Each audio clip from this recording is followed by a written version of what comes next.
Well, good morning. My name is Tracy, and I just thought it would be really helpful. For those of you that do my classes regularly, you'll really understand how I work and how we work things. But I thought it might be helpful for me to go through the basics of what I focus on in our Pilates classes, some of the equipment we use, and I really would like to introduce you all to your pelvic floor, and we're going to have a little discussion about that, because if you're going to use the videos that I'm producing and you're not familiar, I want it to be as beneficial as possible. So really lovely to be sharing this with you all.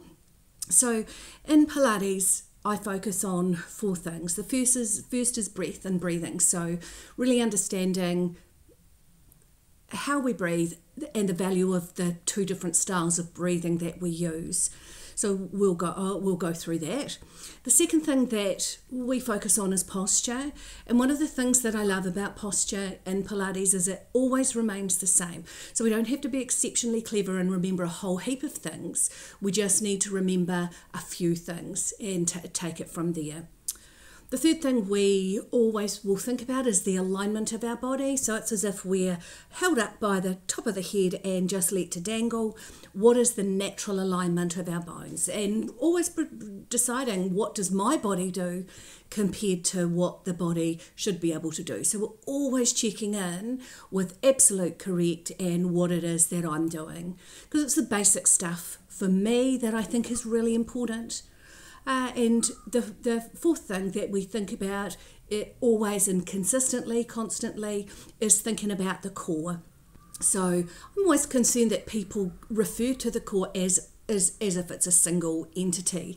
But I really focus on three areas. I focus on the obliques, the transversus abdominis, and of course the pelvic floor. So we're going to have a look at those things as we go through this introductory video. So I wanted to show you also some of the equipment that we use and give you perhaps a suggestion of what you might choose to use if you do not have these things available. One of the things that I love is this little stability ball. It's just a little soft ball. We use this behind our backs. We use this in between our knees to just give us a little bit of resistance to help us engage that inner thigh. Now, these are proper physiotherapy balls, but you can just use a soft ball that's lying down, that's lying around your home. If you haven't got a soft ball, just take a pillow and fold it in half, or a bedroom pillow. And that's, I probably should tell you, I'm in my bedroom currently because Peter's painting the studio downstairs, so I don't have that space available. But anyway, so you can use a folded pillow if you do not have one of these balls. So there's that. So the other things is these are two little single kilo hand weights.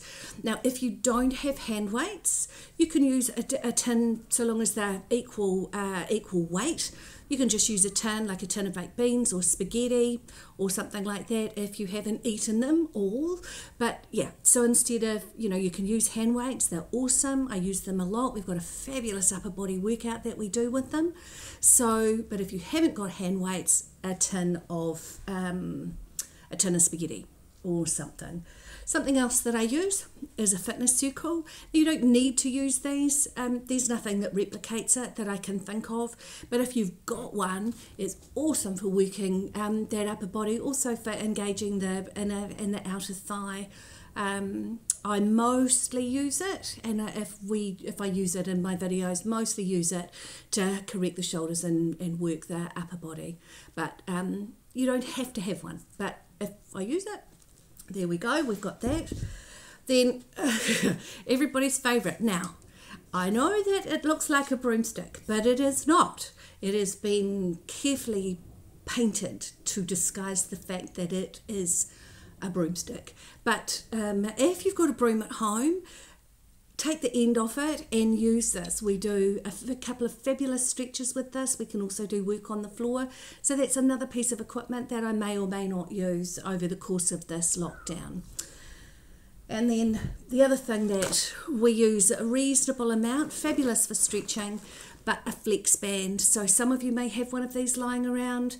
Some of you may not, but again, if I use it, yeah, and there's no kind of alternative to it actually, but fabulous, a resistance band to work. So there you go there. So what I wanted to do also is to introduce you to the pelvic floor, because it's such an important muscle for us to engage and really to have an understanding of it. I keep it really, really simple in my own brain, and I think it's really important that we've got a very, very good picture of how it works and then get the sense of how to engage it. But for me, it really started from understanding this 3D model of the pelvis that I prepared for you earlier. So what we have, this is about the normal size of a woman's pelvis, believe it or not. It looks quite small, doesn't it? We've got the spine connecting at the back, and then you've got your ball and socket for that, the hips beside here. So when I refer to in line with the hips, I'm talking about the front of the pelvis when we're talking. When I'm talking about the sit bones, see these bones that sit at the bottom of the pelvis, they're your sit bones. So if I say sit up on your sit bones, we want to be right up on top of that pelvis. Now if you have a look, let's investigate the pelvis. So this is a woman's pelvis, so these are all of the girl bits in there, and if you can have a look, it's hollowed. So this is it's shaped like a bowl. Now what's really important, and please if you're squeamish or don't like anatomy, look away now. When we've got the bottom of the pelvis, we wonder why the pelvic floor is so important, but this red is your pelvic floor, and it comes up into the side of the pelvis. All the blue here is your attachments and your ligaments, but unfortunately a pelvic floor is broken for women by two holes, the vagina and the anus, which really sort of stops it being as stable as it could. So we do have to think about it. The pelvic floor lines the bottom of the pelvis in Tracy brain. So I always think, well, what does that actually mean? So what do we need to know about the pelvic floor? The pelvic floor is it's not a fillet steak muscle. It's like a couple of pieces of schnitzel that have been smashed, and it's flat, and it's not fed by particularly big veins, so we can't get a lot of blood. So even if we get fabulous, well oxygenated blood in, it doesn't feed that muscle. We can't get more blood to it, so we can't engorge it, we can't make it strong and robust. So we have to work on engaging it effectively to encourage the strength and create more stability there as well, so it'll hold more stamina, so it'll be able to hold for longer. So my brain tells me two pieces of schnitzel here, and they intersect. They're like intersecting fans that rotate and lift up and coat the pelvic floor. So the way that I think about it is we have to engage from the bottom of the body, so almost outside, because if you think about it, the bottom of the pelvis is the pelvic floor, so we need to remember that. It's the muscles that work really interestingly. We can pull from the front to the back. We can pull from the back to the front.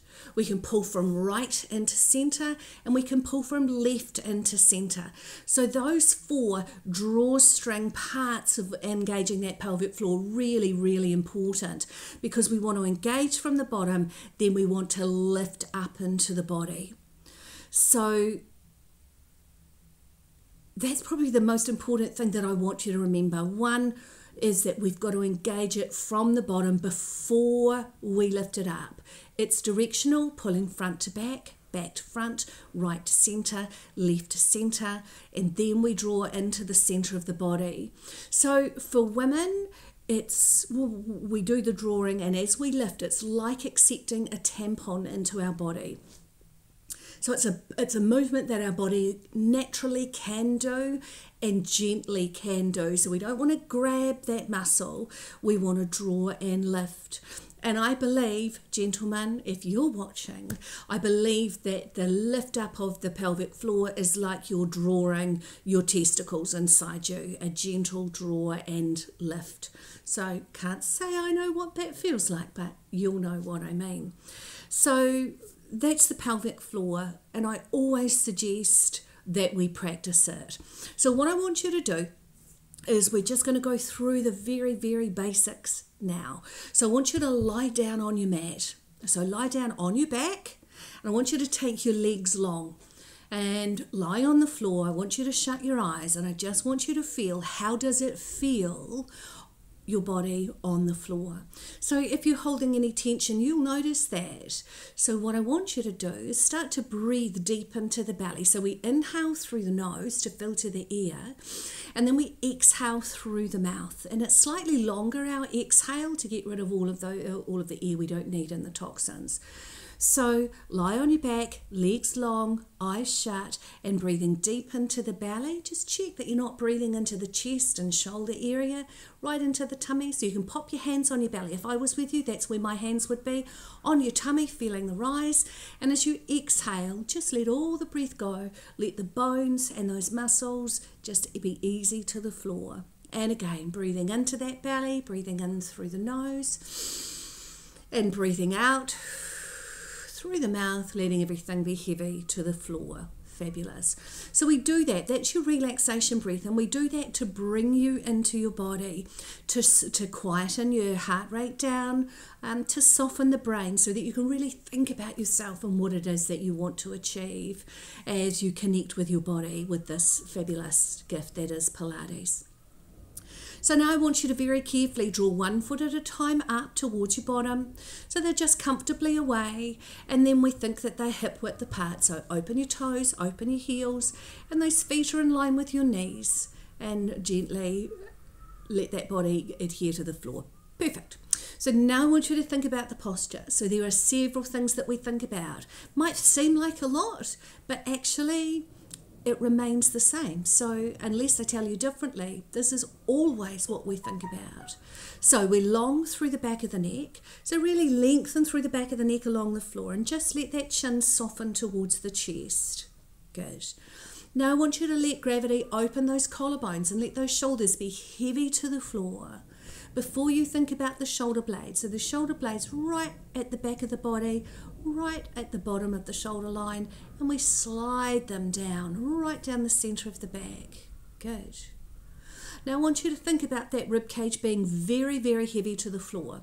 So let that rib cage sink, and then I want you to think about the bottom rib cage, right at the bottom of the body, right here, right at the bottom. We gently draw it down towards the pelvis. Good, lovely connection there. Then I want you to think about the neutral spine. So in Pilates, we will talk about the neutral spine and the neutral pelvis. So we want the pelvis to be neutral, but what does that actually mean?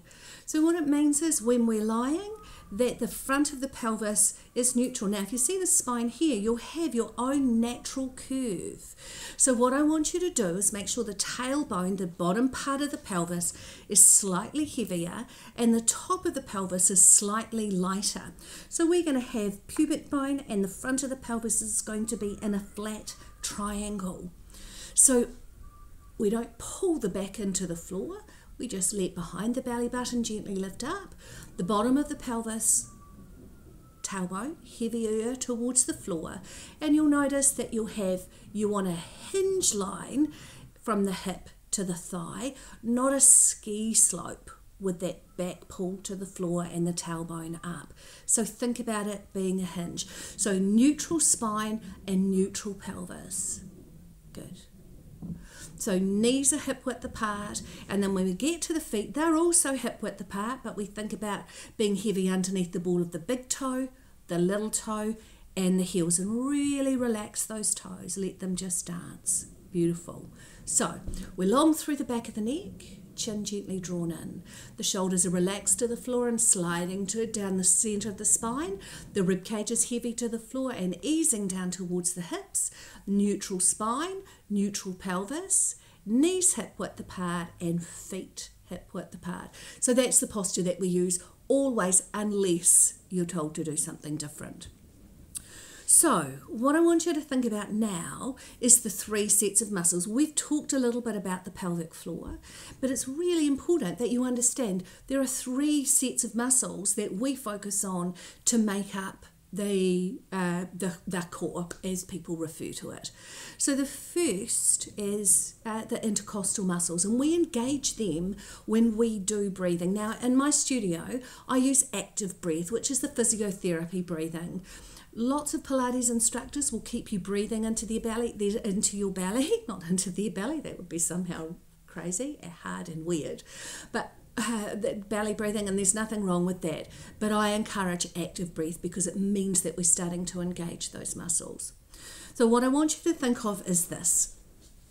We've got our rib cage, and in our rib cage we've got intercostal muscles that come from the back to the front. So intercostal means they snake through our rib cage.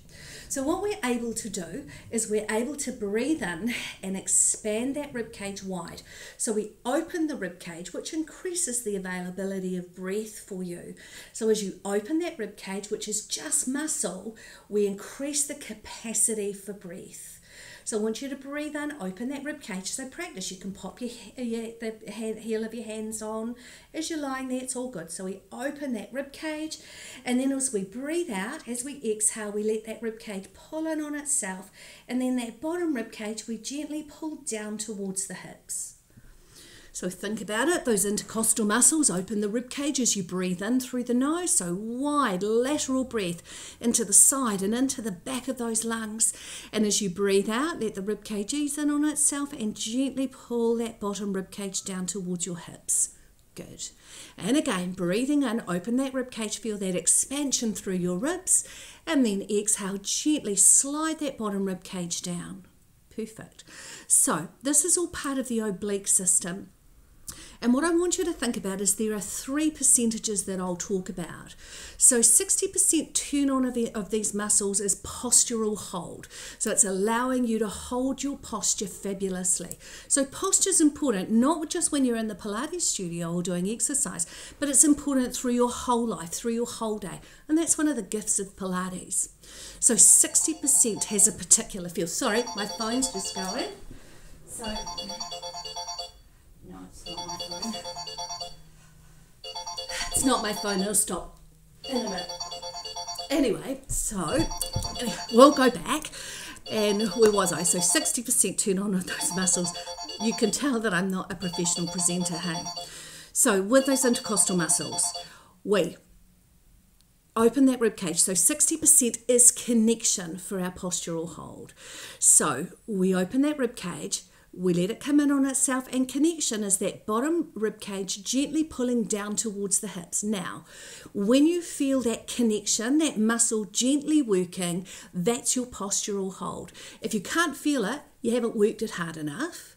If you feel like you're holding it tight, it's too tight. So we want to be able to hold it and sustain it for as much of our day as possible, always linking it into our breath, so it should be an easy open, shut the rib cage, gently slide it down. There's your postural hold. So we're going to practice that. 60% is postural hold. So breathe in, open that rib cage, and then as you breathe out, let the rib cage come in on itself, and that bottom rib cage just gently sliding down, feeling connection. Good.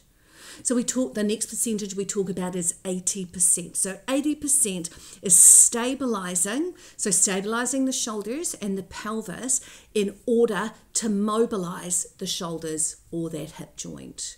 So 80% is stabilizing in order to mobilize or move. So 80% feels different. So we've got open, shut, gently slide the rib cage down. Connection is 60. 80%. There are little concertina muscles that slide down the side of the torso, down here.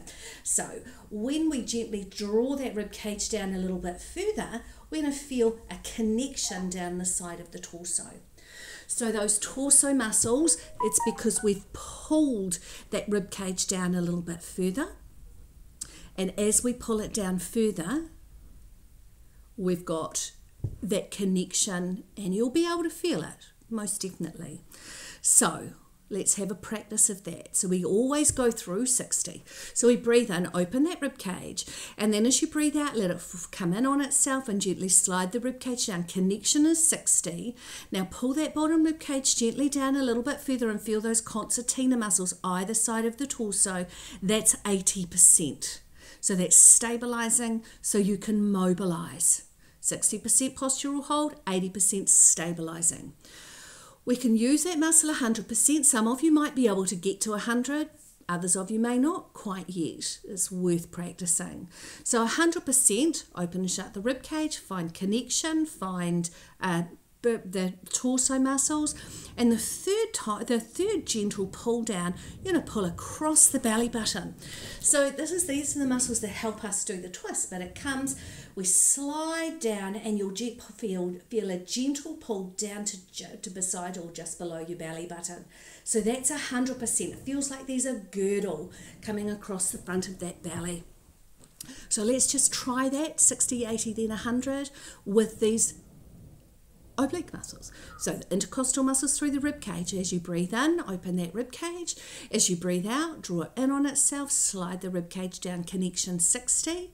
Slide it down further, feel the side of the torso, that's 80. And then drawing down across the front of the belly, creating the girdle, that's 100% of that oblique system for you. So I hope that makes sense. I suggest that you practice these muscles independently. The second group that we use is the transversus abdominis muscle. So I make it very, very simple because I'm not that clever some days. So the simpler I keep it, the easier it is to work. So I think you got the diaphragm at the bottom of your lungs, and then below there on either side of the belly button, in Tracy World, two little circular muscles that sit either side of the belly button in between the front of the pelvis. So it's an interesting muscle because it works in two directions, and the brain thinks both of those directions are work.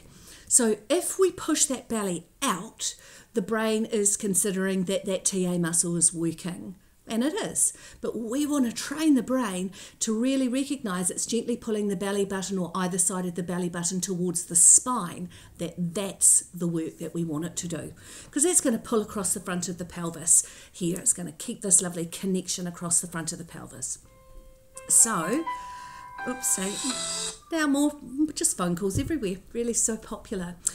So, the transversus abdominis muscle. I want you to lie pop your fingers either side of your belly here as you're lying on the floor, and I want you to breathe in, and as you breathe out I want you to gently pull that belly button, either side of that belly button, just gently pull it towards the spine. So we're gently pulling it in. Now again, 60, 80, 100%. 60% is when you feel the connection. So you feel that belly button gently pulling in. So breathing in again. And as you breathe out, gently draw that belly button in. Now 80%, as you pull that belly button a little bit tighter, you'll feel the tightness, the quickening across the front of that pelvis. So you'll feel it draw tight. Good, got that? And then breathing in again. Now we're going to take it to 100, different feeling again. Where you draw the belly in, feel connection, then draw tighter, feel the connection across the front of your pelvis. Now pull it in. Now I don't want you to move the back at all, but pull it in tighter and tighter, and something magic happens. That muscle pulls back up into the body. So that's going to help that pelvic floor hold your internal organs, and if you're a woman, all your girly bits as well. So it pulls in, and we don't let the pelvis move. We let that muscle pulse tighter, and it's just going to lift gently back up into the body. It's kind of fascinating. So let's do 60, 80 and 100 of the TA muscle. Remember, either side of your belly button, gently pulling into the spine. So breathing in, and as you breathe out, find connection. Pull it a little bit tighter, feel the pull across, and pulling it tighter again, you're going to feel a gentle lift back into the body with that muscle. That's simple, not technical. I'm not a physio, but that's my experience of that muscle. Brilliant. And now we're going to practice that pelvic floor. So pelvic floor is really, really interesting and so important. Men, it's as important for you as it is for women to prevent anything from just falling and being heavy. And we want all our everything that's inside our body, we want it to stay there. So as we talked about before when I showed you the 3D model, it's directional, and that directional, it's like drawstring pulling together before we lift up, because we want to get from the bottom of the muscle. So lie there, shut your eyes, get that pelvis into neutral. Now breathe in, and as you breathe out, we gently pull front to back, back to front, right to centre, left to centre, and that's your drawstring. Now gently feel like you're picking that pelvic floor up and creating the bottom of the pelvis, or coating the bottom of the pelvis with the pelvic floor. Good. So some of you might find that that muscle's turning on, turning off. What we're after is creating some real stability so it holds and it's nice and easy. Now relax it off. So 60%, what is it? 60% is postural hold. Then we can take it to 80%. It's got a different feeling again. So let's see if we can get our brain to recognize it as our body does it. So I want you to breathe in. And as you breathe out, directional, pull front to back, back to front, right to centre, left to centre. Gently draw to 60. So 60% is the bottom of the pelvis, coated in the pelvic floor. Pull up to 80. So 80, I want half or 2/3 of your pelvis to feel like it's coated in that pelvic floor. Now as you hold it there, it shouldn't be easy, but we've got to keep thinking of the directions because we want all 4 parts of it to remain lifted. So we think front, back, right, left, front, back, right, left, front, back, right, left, and releasing it off. Good. Now 100%, we really want to work this muscle hard. It doesn't like the work because it doesn't get well fed as a muscle. It's not robust, but we can work it hard, but only for a little bit of time because it tires really easily and we need it to stabilize us for as much of the day as possible. So just a short practice here. So we breathe in. As we breathe out, we pull front to back, back to front, right to centre, left to centre, lift to 60. Now draw it to 80, half or 2/3. Now pick all those 4 corners and lift them. Now I want you to keep it lifted. So we've got to give ourselves a really, I'm so clever with my words and my mantras. So we lift it up and we say lift, lift, lift, lift. Think front, back, right, left, and lift, lift, lift, lift. Think front, back, should be getting harder. Lift, lift, lift, lift. Think front, back, right, left, and lift, lift, lift, lift. Think front, back, right, left, and release it off. And releasing the pelvic floor should feel like your body does a sigh because it's a big relief. So those 3 sets of muscles working in different directions. So we work them independently and then they collaborate. So you can practice the collaboration if you're interested. So just come back, find your posture long through the back of the neck, ease those shoulders, rib cage heavy to the floor, neutral spine, neutral pelvis, knees hip width apart, feet hip width apart. So we work with that active breath using those intercostal muscles through the rib cage. We breathe in, open that rib cage, and as we breathe out, we gently slide that bottom rib cage down, pull that belly button in, and draw and gently lift the pelvic floor up just to 60%. So that's your postural hold. And release it off. So let's take it to 80. That's all we need. We're not going to do it to 100, just to 80. So remember 80, stabilizing so we can safely mobilize. So I want you to breathe in, open that rib cage, exhale, slide the rib cage down, take it down further till you feel the torso, belly button in, take it further till you feel across the front of the pelvis. Draw that pelvic floor in and lift it up until half or 2/3 of the pelvic floor is coated, of the pelvis is coated, and release it off. So for me, that is how I would introduce you to the breath and to the posture and to the engagement of your core muscles for Pilates. So I hope this is helpful. I hope it's a good introduction to the other videos that I've put on during this time. Look, believe me, I'm no expert when it comes to videoing or doing things. I want to do this so that during this crazy weird time you've got something awesome to work with. I love Pilates. It's sustaining. It gives me pause. It brings me back to my body, as well as creating just strength and stamina for us to get through this crazy time. So my name's Tracy. It's a pleasure to be meeting you, and I hope this is going to add some value, as will those add-on what are they called? Videos that I'm going to do. So have a fabulous day, and lots of love and care to you all.